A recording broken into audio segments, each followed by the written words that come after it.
out debugging. So first we're going to start off by just creating a single view application. We're going to name this debugging, and we're going to press next, leaving all the defaults. We're going to create it inside of my YouTube folder. Alright, so we're going to go straight into the view controller.swift, and we're going to make a button that we're going to click in order to debug, in order to log to console and debug. So we're going to call var button is going to be a UI type UI button, and exclamation mark just means that we're going to be declaring it later. We're going to set up our button equal to a UI button with a frame CG rect. We're going to use some pretty standard stuff. X0, Y is going to be 0. Our width is going to be view.frame.width, and our height is going to be 100.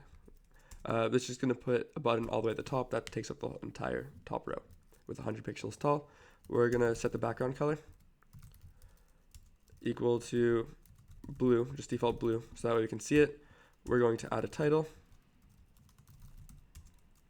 We're just going to say click me, just so we have some text to click on, for .normal. This just means that the button is always going to say click me. We're not setting anything else, so it's always going to say it. If we set something for like touch up inside, then we could change the text when we clicked on it, but we're not going to do that right now. Then we're going to do button.add target. This basically says what we want to happen whenever we click on it. So our target is going to be self. Our action is what's going to happen when we click it. We're going to define a selector, print to console, and that this function we're going to define in a second is going to be what is called every time the thing is touched up inside. And touch up inside just means every time you click on it, run this code. And then of course we have to add it to add this subview to the view. So we're going to do view.add subview button.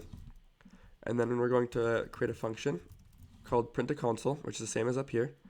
And then this is going to be run every time you click the button. And we are simply going to print out the button has been clicked. Oop, let me spell that correctly. All right, we're then going to run this. Oops, I forgot to put in the function parameters. There's no parameters for this function. The default is no parameters. You have to do a bit of other stuff if you want to add parameters to this, but right now we're just going to use the default print to console is going to run with the selector. And then in just a moment, this should be running. And then you see here is a button that says click me. Every time we click it, it says the button has been clicked down here. And we can keep clicking it and it'll keep telling us that the button has been clicked. If we want to maybe track how many times it's been clicked, we can create a count variable. We could default it to 0. And then each time we run this function, we could say the count is equal to 1 more than it was before. And then we could say the button has been clicked plus string count times.